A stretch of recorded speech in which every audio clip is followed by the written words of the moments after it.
Do you think your dog loves head pats? You know, that go-to move where you ruffle the fur on top of their head? Well, think again. Today, we're diving deep into the surprising world of dog communication. And let me tell you, it's way more nuanced than we think. We're uncovering some surprising facts about why you might want to think twice before petting your dog's head and what it could mean for your furry friend. Get ready to have your mind blown because this is one of those things nobody tells you, but everybody with a dog needs to know. Okay, let's be real. Most of us have been raised on the idea that dogs love head pats. It's something we've seen in movies, read in books, and even experienced in our own lives. But have you ever stopped to wonder if dogs actually enjoy it as much as we think they do? It's like the universal language of affection, right? We see a dog, and our first instinct is to reach out and give them a friendly pat on the head.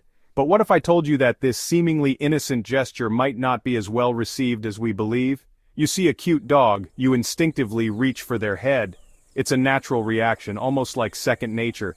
But have you ever noticed how some dogs react when you do this? They might flinch, pull away, or even look a bit uncomfortable. It's easy to dismiss these reactions as the dog being shy or not used to human interaction, but there might be more to it. But here's the thing, and this is where it gets interesting, that instinct might actually be doing more harm than good. Dogs have their own ways of communicating and showing affection, and a head pat might not be the best way to connect with them. In fact, it could be causing them stress or discomfort. I know, mind-blowing, right? It's hard to believe that something so ingrained in our interactions with dogs could be problematic. But the more we understand about canine behavior, the more we realize that our furry friends have their own preferences and boundaries. Studies have shown that dogs often prefer other forms of affection, such as gentle petting on the chest or back, rather than a pat on the head. These areas are less intimidating and more comfortable for them. Before we move on, make sure you like and subscribe to our channel for more tips on understanding your dog. Dogs might not speak our language, at least not with words, but they're expert communicators in their own right. They have a unique way of expressing themselves that goes beyond mere barks and whines. They use a whole arsenal of body language cues to tell us how they're feeling, from the tip of their nose to the end of their tail. Every movement, every gesture carries meaning. It's like a silent conversation happening right before our eyes. And sometimes, those cues are a lot more subtle than a wagging tail. A wagging tail is often seen as a sign of happiness, but did you know it can also indicate anxiety or even aggression, depending on the context and the way it's wagged? We're talking about those little tells, like a slight lip lick, which can be a sign of nervousness or submission. A yawn that's not a yawn, often seen when a dog is feeling stressed or uncomfortable. It's a way for them to calm themselves down, a sort of canine coping mechanism, or even the way they turn their head ever so slightly. This can be a sign that they're trying to avoid confrontation or that they're feeling unsure about a situation. It's a subtle but powerful way of communicating their feelings. Now, when it comes to head pats, the signs of discomfort can be pretty telling. Many dogs don't actually enjoy being patted on the head, even though they might tolerate it. You might notice your dog leaning away, lowering their head, or even trying to move out of reach. These are clear signs that they're not comfortable with the situation, or even pinning their ears back. This is a classic sign of discomfort or fear. When a dog pins its ears back, it's trying to make itself smaller and less noticeable, a way of saying, "Please leave me alone."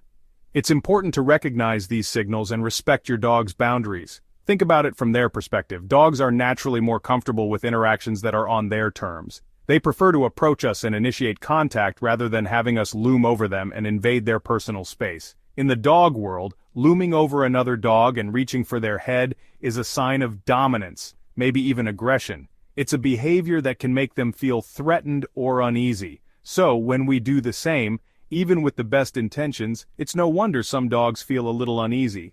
They might tolerate it because they trust us, but that doesn't mean they're comfortable with it. And here's the kicker, some dogs are pros at masking these signs.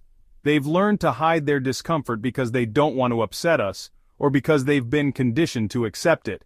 But just because they're not outwardly showing discomfort doesn't mean they're enjoying it.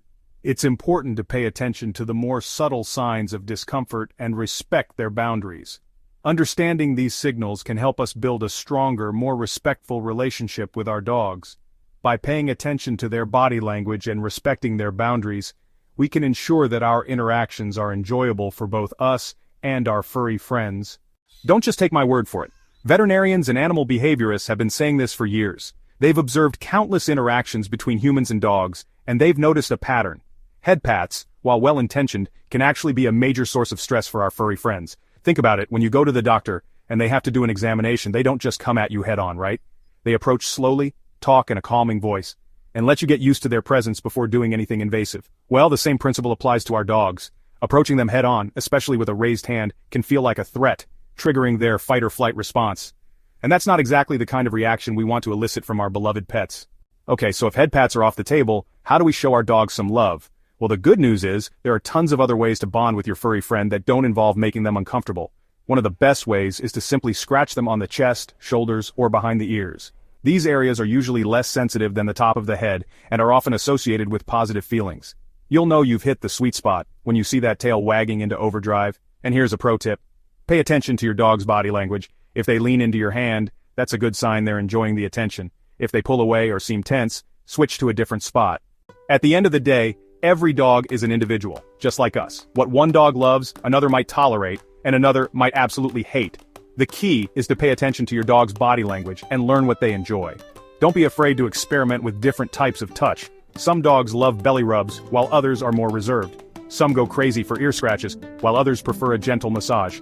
The more you pay attention to your dog's cues, the better you'll become at understanding their language. And remember, sometimes the best way to show your dog you love them is to simply give them space. Let them come to you when they're ready for affection. Let's dive a little deeper into what your dog might be trying to communicate with you through their body language and behaviors. Dogs are incredibly expressive animals, and they use a variety of signals to convey their feelings and needs. Let us know in the comments. We want to hear about your experiences and any unique behaviors your dog exhibits. Maybe your dog has a special way of showing they love you, or perhaps they have a quirky habit that always makes you laugh.